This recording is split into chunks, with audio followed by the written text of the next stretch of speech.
Good morning, welcome to today's class.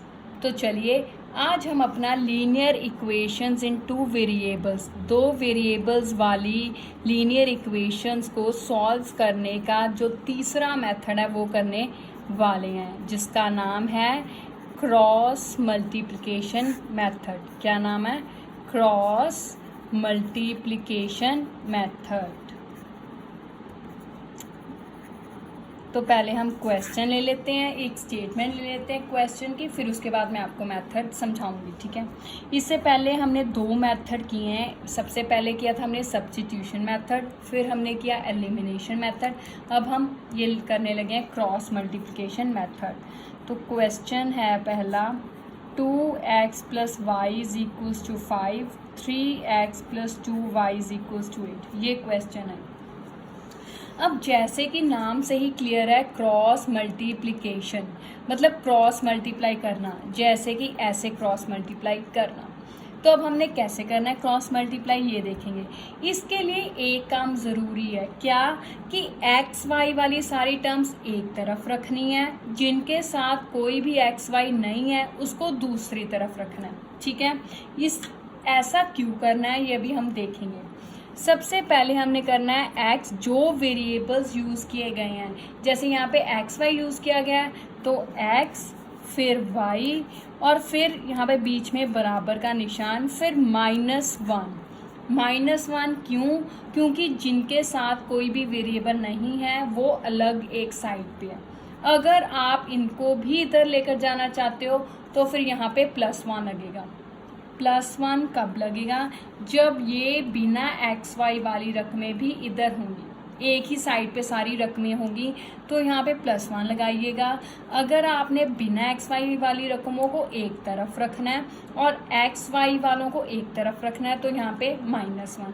जो भी तरीका, दोनों में से दोनों ही तरीके सही हैं और जो भी लगाएंगे आंसर सेम ही आएगा। ठीक है, तो चलिए अब हम स्टार्ट करते हैं क्रॉस मल्टीप्लाई करना।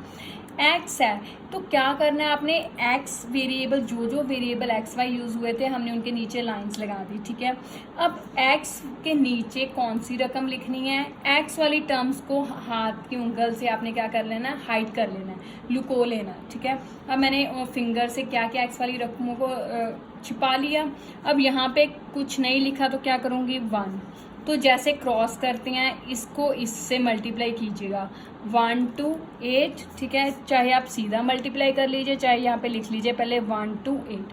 अब जब हमने नीचे से ऊपर जाना है तो निशान कौन सा लगाना है, पहले माइनस, पहले ऐसे, फिर जब इधर से ऊपर जाना है तो हमने पहले निशान कौन सा लगाना है, माइनस।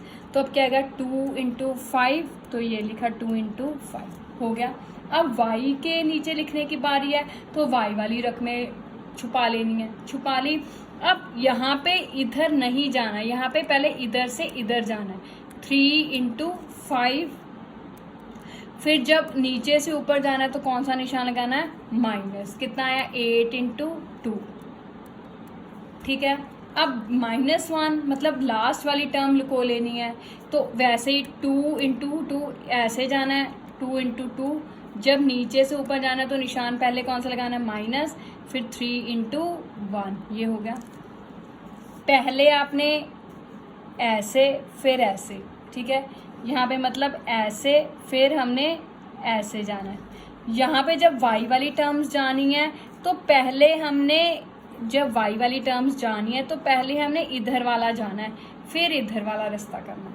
लास्ट में पहले ऐसे और फिर ऐसे, बीच वाले में थोड़ा सा फ़र्क है, पहली और लास्ट वाली सेम है। ठीक है, तो अब इन्हें सॉल्व करें। x 8 × 1 = 8 - 5 × 2 = 10 बराबर का निशान y 5 × 3 = 15 - 8 × 2 = 16 बराबर -1 2 × 2 = 4 - 3 × 1 = 3। ठीक है, अब फिर से सॉल्व करें। 8 और 10 अलग अलग निशान है तो माइनस करेंगे, 10 में से 8 गए 2, निशान कौन सी रकम का, बड़ी का। इधर 15 में से 16 माइनस किए, अलग अलग निशान है तो माइनस करेंगे, 16 में से 15 गए 1, निशान कौन सी रकम का, बड़ी का। तो अब हमारा y के नीचे कितना आ गया, -1। अब -1 के नीचे 4 और 3 के आगे अलग अलग निशान है तो माइनस करेंगे, 4 में से 3 गए 1, ठीक है। निशान कौन सी रकम का, बड़ी का, तो वो प्लस। अब x और y इनके नीचे एक एक टर्म्स आ गई। अब इनकी वैल्यूज कैसे निकालनी है, एक बार हम x के साथ ये लेंगे, दूसरी बार y के साथ ये। तो पहले x बराबर ये वाली टर्म, क्योंकि इसमें कोई भी x y नहीं है, ठीक है। फिर दूसरी बार y वाली के साथ ये वाली टर्म, यानी कि इसको बारी बारी से इन दोनों के साथ रखना है, ठीक है। अब ये x के नीचे लिखी हुई है तो ये दूसरी तरफ कहाँ जाएगी, ऊपर, मतलब ऐसे मल्टीप्लाई होगी, माइनस माइनस प्लस 1 2 ज़ा 2, तो x की वैल्यू कितनी आ गई, 2। इधर y के नीचे लिखी हुई है तो ये रकम दूसरी बार ऊपर जाएगी, तो चलिए ऊपर लिख देते हैं। अब माइनस माइनस प्लस 1 1 ज़ा 1, तो y कितना आंसर आ गया, 1, तो ये मेरा आंसर आ गया, है ना इजी। तो चलिए एक और क्वेश्चन कर लेते हैं फटाफट से, जो कि है solve x minus 3y minus 7 बराबर 0, 3x माइनस 3y माइनस 15 बराबर 0। अब ये क्वेश्चन है मेरे पास, ठीक है। अब इसको कैसे सॉल्व करना है, सबसे पहले हमने जो यहाँ कहा था कि जिनके साथ कोई भी एक्स वाई नहीं लगी उनको हमने दूसरी तरफ लेकर जाना है। क्यों, क्योंकि हमने यहाँ पे -1 रखा हुआ है। आप एक बात दिमाग में फिक्स कर लीजिए कि जिस क्वेश्चन को मैंने क्रॉस मल्टीप्लाई से सॉल्व करना है उसके लिए मैंने एक्स वाई वाली एक तरफ रखनी है, दूसरी रकमें दूसरी तरफ, ताकि हम यहाँ पे -1 लिख सके। अगर आपने इसी तरह सॉल्व करना है, सारी टर्म्स एक तरफ रखकर, फिर आपको यहाँ पे +1 लिखना पड़ेगा, -1 नहीं, ठीक है। तो मैंने हमेशा पक्का किया हुआ है कि मैंने -1 यूज़ करना है, तो इसका मतलब मुझे ये बिना x वाली रकमें दूसरी तरफ लेकर जानी पड़ेंगी। तो चलिए x माइनस 3y जब 7 को दूसरी तरफ लेकर गई तो निशान प्लस का, इसी तरह जब ये 15 को दूसरी तरफ लेकर गई तो इसका निशान भी प्लस का। अब हो गया, कौन कौन से वेरिएबल यूज़ किए गए, एक्स वाई, तो x बराबर y बराबर -1। तो पहले हमने x के नीचे x वाली टर्म्स को हाइड कर लिया, छुपा लिया। अब इसको इससे मल्टीप्लाई करना है, पहले ऐसे फिर ऐसे, -3 को 15 से। यहाँ पे भी एक्स वाई नहीं लेने, क्योंकि वो पहले ही ऊपर लिखे हुए हैं, रकम और उसके साथ का निशान लिखना है, ठीक है। अब दूसरी तरफ जब हमने नीचे से ऊपर की ओर जाना है तो पहले कौन सा साइन लिखना है, यहाँ पे माइनस, ठीक है, माइनस लिख लिया। फिर -3 को 7 से मल्टीप्लाई करना है, तो अब 2 निशान आ जाएंगे ना, तो उसको ऐसे लिख लिया, ठीक है।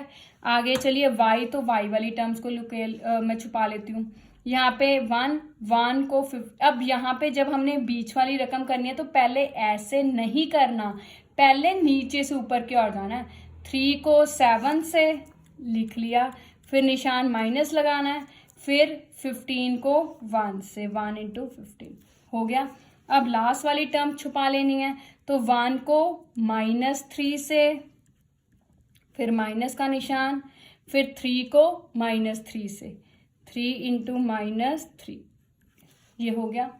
मैं फिर से कह रही हूँ, पहली और लास्ट में तो पहले ऐसे करना है फिर ऐसे करना है, लेकिन बीच वाली में पहले हमने ऐसे करना है फिर ऐसे करना है, ठीक है। तो चलिए अब ये मल्टीप्लाई करें, 15 3 ज़ा 45, माइनस प्लस माइनस हो गया, ठीक है। आगे करें, ये माइनस ऐसे ही, 3 7 ज़ा 21, ये माइनस माइनस क्या हो गया, प्लस। आगे चलें, y के 3 7 ज़ा 21 माइनस 15 1 ज़ा 15, आगे चलें, 3 1 ज़ा 3 माइनस प्लस माइनस, ये माइनस माइनस क्या हो गया, प्लस, 3 3 ज़ा 9। अब फिर से 45 और 21 अलग अलग निशान है, तो माइनस करूँगी, कितना आएगा, 45 में से 21 माइनस किए तो कितना आ गया, 5 में से 1 गए 4, 4 में से 2 गए 2, तो 24 आ गया। निशान कौन सी टर्म का, बड़ी का। उसी तरह यहाँ पे 21 15 अलग अलग निशान है, तो माइनस किए, 21 में से 15 गए 6, निशान बड़ी का प्लस का। 9 और 3 अलग अलग निशान है, माइनस किए 6।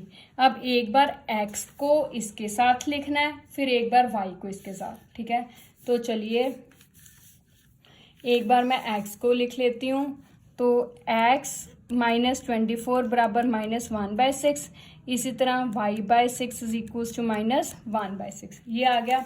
अब हमने इनकी वैल्यूज़ निकालनी है, तो क्या आएंगी वैल्यूज़ देखते हैं हम। ठीक है, तो क्या आएगी, अब ये x के नीचे लिखी हुई है रकम, तो ये दूसरी तरफ कहाँ जाएगी, ऊपर। -1 तो पहले ही लिखा हुआ था, अब -24 डिवाइडेड बाय 6। इसी तरह ये जो 6 है ये y के नीचे लिखा हुआ है, तो दूसरी तरफ कहाँ जाएगा, ऊपर। -1 पहले ही लिखा हुआ है, जब 6 को लिखा तो साथ में ऐसे। अब ये माइनस माइनस प्लस 24 को 6 के टेबल पे जाता है, 6 के टेबल पे 6 1 नंबर पे, 24 कितने नंबर पे, 4 पे, तो कितना आंसर आ गया, 4 1 जा 4। ठीक है, ऐसे ही ये 6 के टेबल पे 6 कट किया, 6 1 जा 6, ये भी 6 1 जा 6, तो 1 1 जा 1, माइनस प्लस माइनस, तो आंसर कितना आ गया। इसमें ये है कि इसमें x और y की वैल्यूज एक साथ आ जाती हैं, अलग से निकाल कर भरने वाला सिस्टम नहीं है।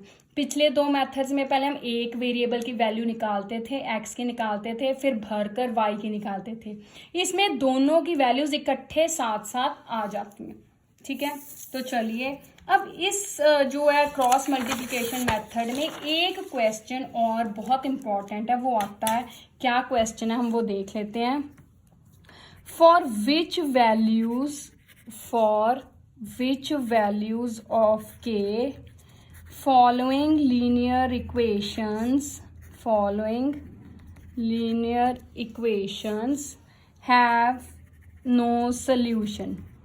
और कॉन्सिक्वेशंस दी है 3x + y is equals to 1, आ गया 2k - 1 into x plus k - 1 into y is equals to 2k + 1। ये है मेरे पास।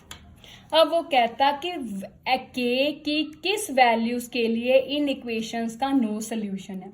हमने जब किया था पहले लेक्चर में, नो सोल्यूशन किनको कहा था, कि जिस इक्वेशंस में पहली और दूसरी बराबर हो पर तीसरी बराबर ना हो। यही किया था ना हमने नो सोल्यूशन में। हमने कैसे किया था, यहाँ नीचे देख लेते हैं। हमने कहा था नो सोल्यूशन किनका होता है, a1/a2 बराबर b1/b2 पर not equal to c1/c2। x की वैल्यूज y की वैल्यूज बराबर हो पर तीसरी वैल्यूज बराबर ना हो। तो अब देखते हैं। अब उसने कहा कि ये चीज़ है तो k की वैल्यू पता करनी है। इसका मतलब हम ये मान के चलेंगे कि ये x की वैल्यूज और y की वैल्यूज आपस में क्या है, बराबर। तो पहले x की निकालिए 3/2k - 1। ठीक है, अब x के साथ जो भी सारा है वो सारा उसका कोफिशिएंट है। ठीक है, बराबर यहाँ पे कुछ नहीं लिखा, तो 1/y की कितनी है, k - 1। उसने कहा नो सोल्यूशन है, तो हम ये मान के चल रहे हैं कि दोनों बराबर हैं, because it has no solution. ठीक है, तो अब फ्रैक्शन वाली टर्म्स है, कैसे सॉल्व करेंगे, इसको इसके साथ, इसको इसके साथ। तो 3 × k - 1 बराबर 1 × 2k - 1। 3 को k से मल्टीप्लाई किया, वैसे का वैसे, प्लस माइनस माइनस, 3 1 जा 3। अब 1 को किसी भी से मल्टीप्लाई कीजिए तो आंसर वही आ जाता है, वैसे लिख लिया। अब फिर से k वाली, अब इसमें वेरिएबल k है ना, तो k वाली टर्म्स एक तरफ, बाकी सारी दूसरी तरफ। ये 2k को इधर लेके आए तो इसका निशान बदल गया माइनस का, 3 को उधर लेके जाऊंगे तो उसका निशान बदल के प्लस। अब 3 में से 2 गए 1, k वैसे का वैसे ही, अलग अलग निशान थे तो माइनस किया, इधर भी अलग अलग निशान है तो माइनस करूंगी, 3 में से 1 गए 2, निशान कौन सी टर्म का, बड़ी का, तो वो प्लस, तो ये k की वैल्यू कितनी आ गई, 2। ये क्वेश्चन बहुत इंपॉर्टेंट है, ये क्वेश्चन आता होता है, कई बार नो सोल्यूशन भी आ जाता है, कई बार नो की बजाय इनफाइनाइट भी आ जाता है। तो वही मतलब हो गया कि इनफाइनाइट में फिर तीसरी टर्म भी हमारे पास क्या आ जाएगी, बराबर। तो चाहे आप पहली दो लीजिए, चाहे पहली और तीसरी लीजिए। ठीक है, अब आपने इससे रिलेटेड क्वेश्चंस की प्रैक्टिस करनी है। ये 3.5 से हैं, 3.5 एक्सरसाइज के 10th क्लास के चैप्टर में से हैं। अब आपने इसकी प्रैक्टिस करनी है। Thank you, have a nice day.